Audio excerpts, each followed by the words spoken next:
Essentially, I think when you talk about retention, it's mainly like better cash flow management and understanding, because it's not this magical new strategy that people suddenly say, well, now, we send more emails and SMS, we're fine to carry on as before. More just about thinking about the business holistically and how both sides need to interact to support the cash flow. Hey, this is where I talk to the best drivers of the direct-to-consumer industry, like founders, investors, marketers, CROs, agencies, and dwell into strategies that they've been using to build some great D2C businesses. Let's go on the D2C drive. I'm your host, Ashish Ramamurthy. Hey, what's up, listeners? All D2C folks. I've been chatting with Adam. So we have Adam Kitchen here, who is a co-founder of Magnet Monster. I'm sure you must have come across his LinkedIn posts or newsletters and all of the good stuff that he does to e-commerce brands across the globe. So excited to have you, Adam, to D2C Drive podcast. Our listeners are very, these are folks who are still building their game, right? Like they're not the big brands of the world, but they're like slowly, building their store. They're hustlers, right? They're marketers of sorts, right? So we usually cover a lot of stories on, I want to give a platform where, people buy more from D2C brands. I want them to know their story. I want to partner with enablers who doesn't just look at working with the bigger brand, but also want to enable, brands to grow and become big, right? So with that, let's do a bit of introduction. When did you get into e-commerce? How did e-commerce happen to you? Cut a long story short, my first ever job was selling supplements in a local brick and mortar place. And I was really into bodybuilding. And back then, supplements was a very niche market where all the products were for bodybuilders. Now it's a huge mainstream industry and it spans across global wellness and everything in between.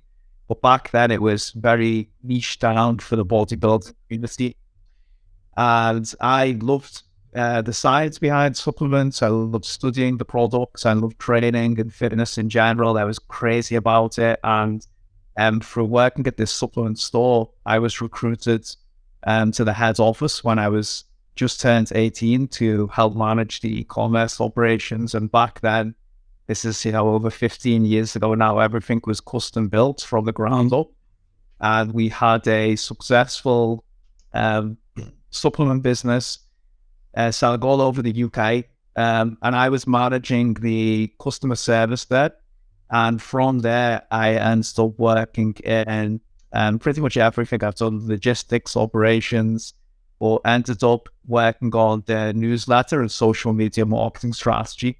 Hence why I got into email, and then also built a email forum as well. Sorry, not an email forum, a forum which the customers could talk about training and nutrition on. So that was how I dipped my toes into the water, and I've always loved writing, creating content. Hence why you see me all over LinkedIn now. And I ended up having my own brand a few years ago, which was also at a supplement retailer. Unfortunately, didn't do too well. And when that finished, I went back into the agency side. So I got experience on both. I started off on the brand side, and I think that's helped me massively when it comes to running the agency, because I've seen both sides of the spectrum. And today, obviously, we're email retention agency now, trying to cover the full spectrum of everything post-purchase. So not just email and SMS, but also direct mail, push notifications, and WhatsApp. We're experimenting with a lot of channels. So basically, anytime the data has been acquired from paid media or wherever it comes from, we're trying to own that post-purchase journey. And that's where we're sat in the ecosystem at the moment. And so far, so good. It's challenging, but always fun. Awesome. Hey, thank you so much for that, short intro. Let's dive in, right? So you've looked at both ends of the spectrum. I'm sure as a marketer, generally we look at funnel in like, okay, we got to acquire users, we got to retain them, we got to build a good cash flow, and we got to, keep running this engine forever, right? So that, hey, we have a good business going. Now, a lot of e-commerce players out there do this thing that, hey, let me set up a store, let me get in the initial orders, so they just barge in all sorts of money to get in the right traffic. But what happens is they only buy, like people only either buy from them or don't buy from them, right? So from the last 3 years, what really has happened? Pandemic has changed the way we've bought online. Consumer needs have changed. How is D2C e-commerce world changed over the last 3 years? Well, I mean, not to beat a dead horse at this point, it's been explained a lot, but the obvious things, the iOS changes, traffic is much more expensive, acquisition costs have risen massively, logistics and freight even is a big challenge. There's huge saturation in the marketplace, and all these factors are making it much more difficult to be profitable on the first sale. And when you factor in these unit economics and how brands were approaching the marketing before, they're just not able to survive and they run out of cash now, unfortunately. So essentially, I think when you talk about retention, it's mainly like better cash flow management and understanding, because it's not this magical new strategy that people suddenly say, well, now, we send more emails and SMS, we're fine to carry on as before. It's more just about thinking about the business holistically and how both sides need to interact to support the cash flow and that acquisition payback period of the brand. So ultimately, I think, a lot of the good brands in the last 10 years were driven by marketers. In the next 10 years or so, they'll be driven by very savvy operators who are good with numbers and financial forecasting. So I think that will be the major shift.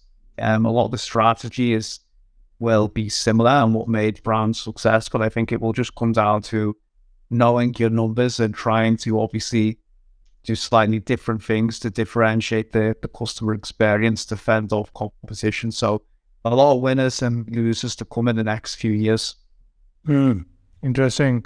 What differentiates an e-commerce business? I mean, like every category now, there is somebody out there, building similar kind of products, right? And customer psychology is different, right? Like the way I buy, the why behind why I buy might be so different from the why behind you buy, right?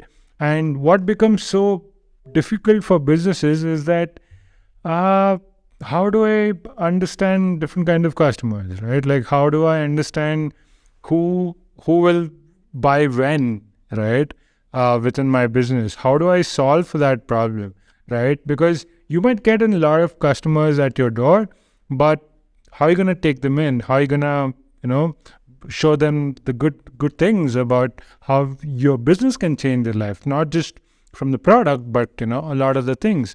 While we know everybody worries about, hey, my cost of acquisition is rising and all of that, what are the other parameters which really needs to come into play, right? So that holistically, as you were speaking, the other parameters also fall in place to make sure that your bottom line is pretty sorted every day. Yeah, well, I think that the main one is, everyone talks about CLV or, on a high like macro level as well, return on customer revenue. And that's like very, very important, obviously, but some of these metrics are very difficult to measure and even influence. That's the reality of them. And a lot of them are a byproduct of having a great product, great experience, and really strong branding as well. So it's not always a clear-cut strategy. For example, sending the post-purchase upsell and you'll have massive CLV. It's a lot more complicated than this, more nuanced to what you need to look at and do to influence that. And it requires not just one channel or one individual or strategy. It's about the whole business having this harmonized approach working together. So ultimately, again, I think it comes down to, strong unit economics, knowing financial projections, and then making like each department in the business work together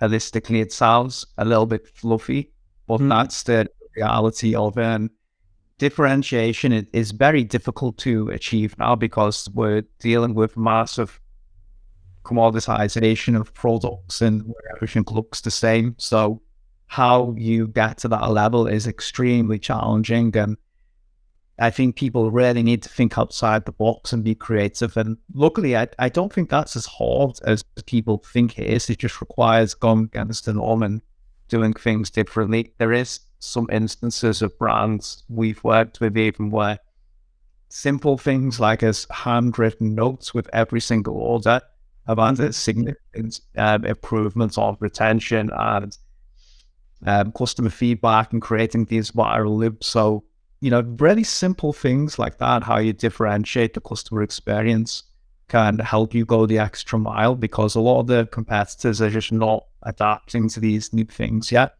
So yeah, think outside the box. That would be my best advice, and be creative on how you can not just deliver a great product, which is fundamental, right? Because you can't influence lifetime value unless someone gets results from the product. But how can you create a great experience for the customer as well? That's like very critical. And I think it was overlooked in the past, but people are starting to understand that now.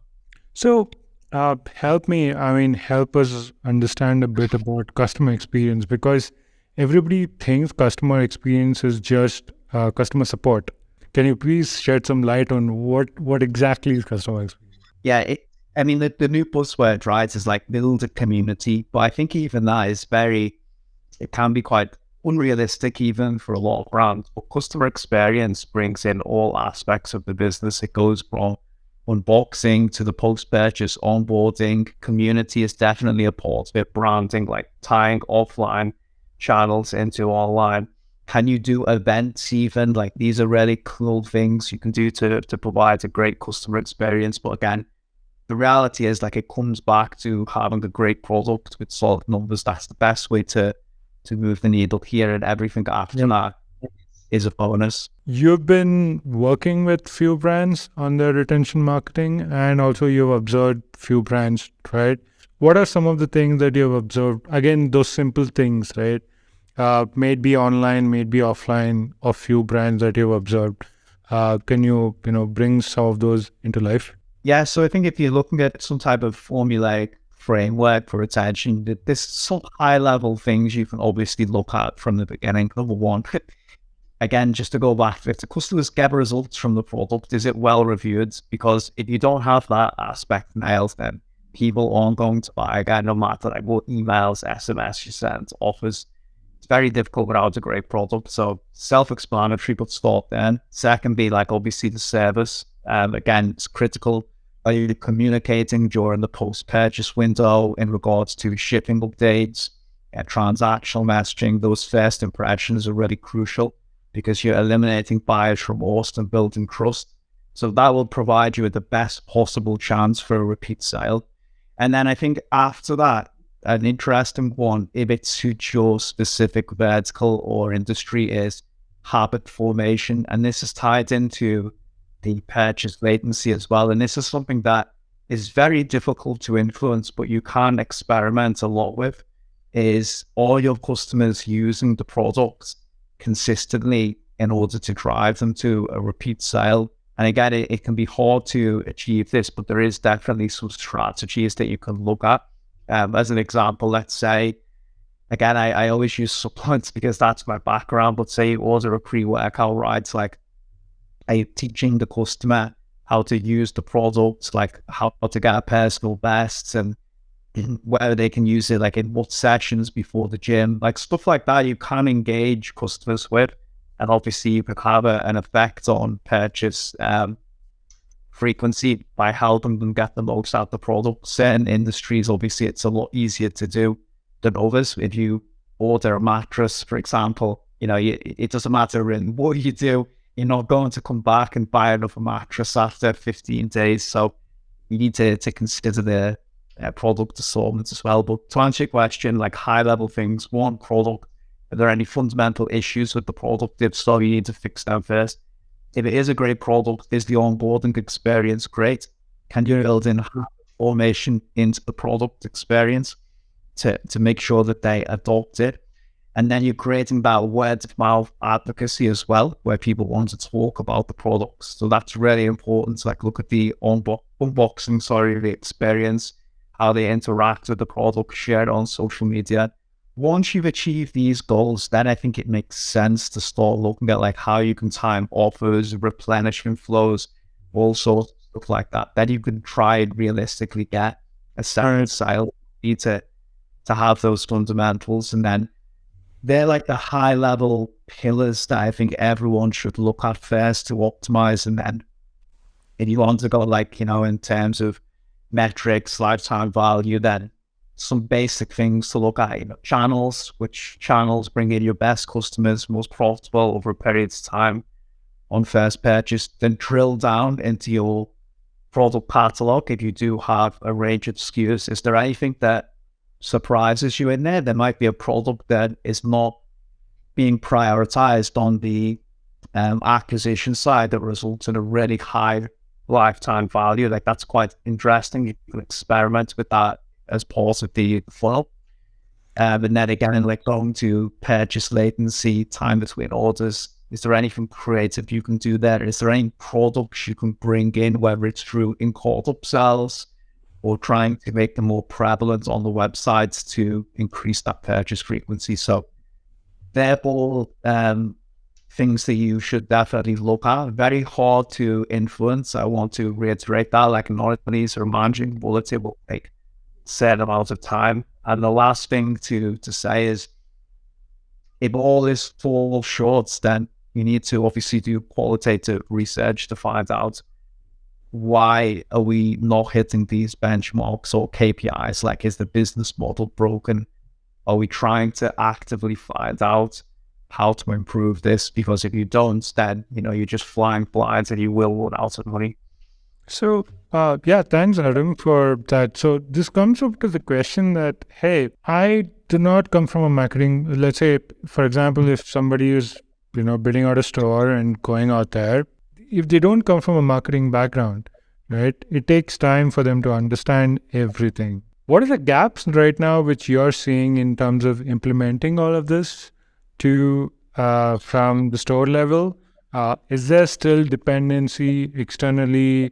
Obviously you're people come to you because of this sole reason, right? But when you see people coming on, what are the gaps that you're seeing that these guys are not doing, but they must have done it way before they come to you as well? I genuinely believe it's financial education. I put myself into this category as well. I was lucky to have owned a store in the past and be on the brand side, but you didn't need to be as diligent and meticulously track your numbers the same way, because it was easy to bleed money and still make money. Now it's not.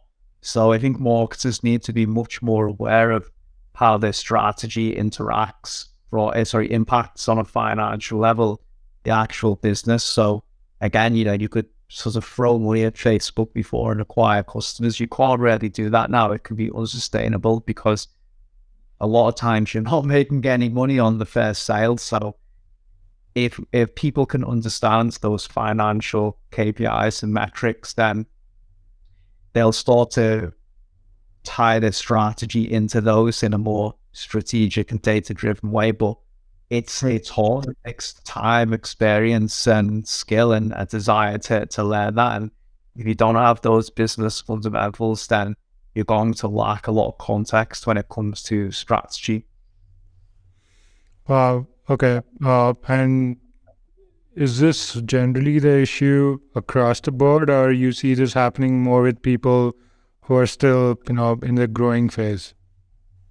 Yeah, I think there's lots of great marketers with creative ideas, but again, unless you understand basic business fundamentals, it's very hard to understand the true impact of your strategy, or even how to time things and create specific offers, etc., because you can be sometimes even damaging to the business with what you propose. So again, it's easier for me, I suppose, because I've been on the brand side as well.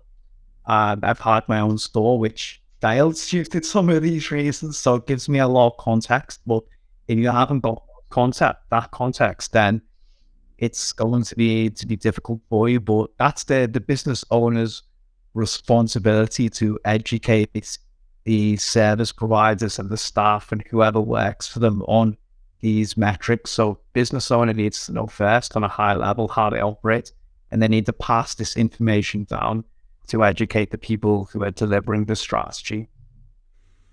Awesome. I mean, that's a great way to put it.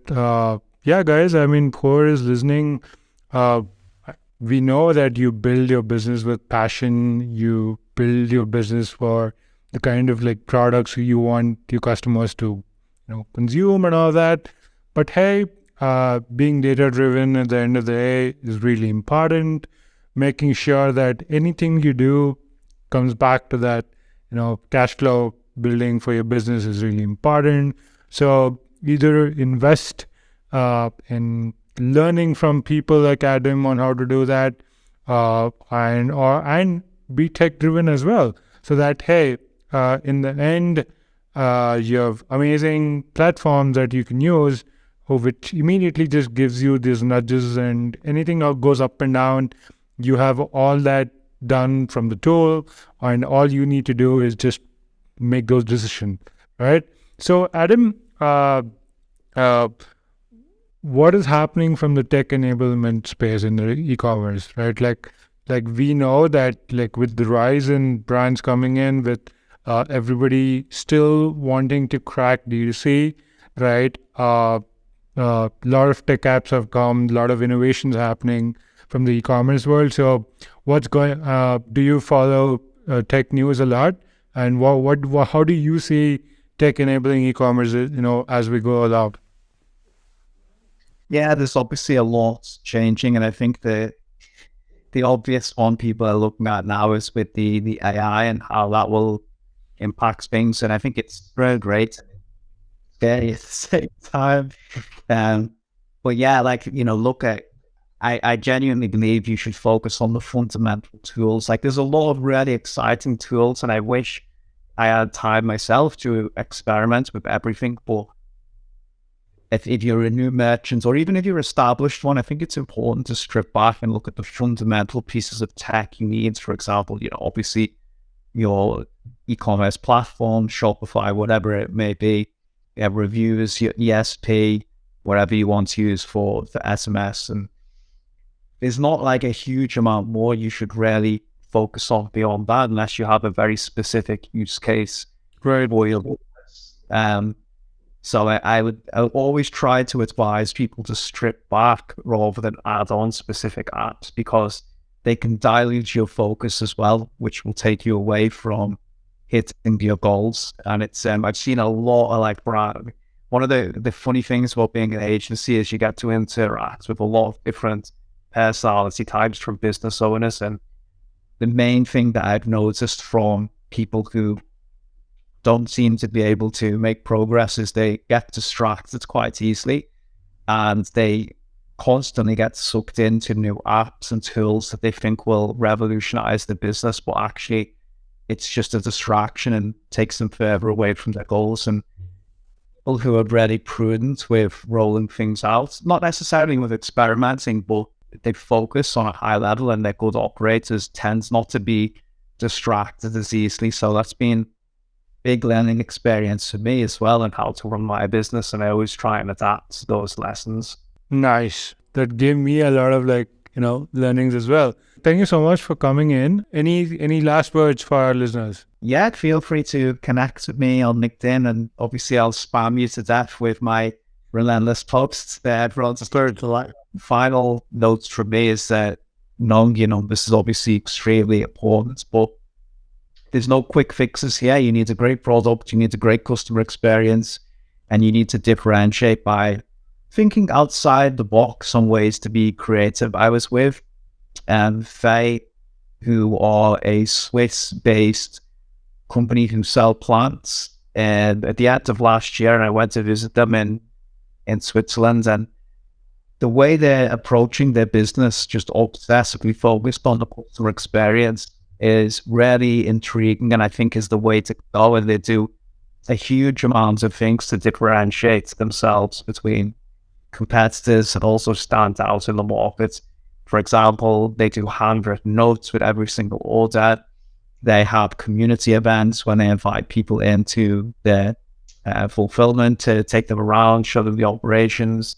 They have a plant doctor, which you can speak to even if you're not a customer and get advice on your plants. And obviously they've got a really strong retention rate as well. So try and learn from brands like that and how they're approaching things, because even having a great product these days, sometimes in some industries is not enough, but trying to find touch points that you can leave a lasting impression on people is very powerful, because you can create those viral loops, that word of mouth marketing, which everyone wants, and that will obviously lower your acquisition costs and help your business grow in a much more sustainable way.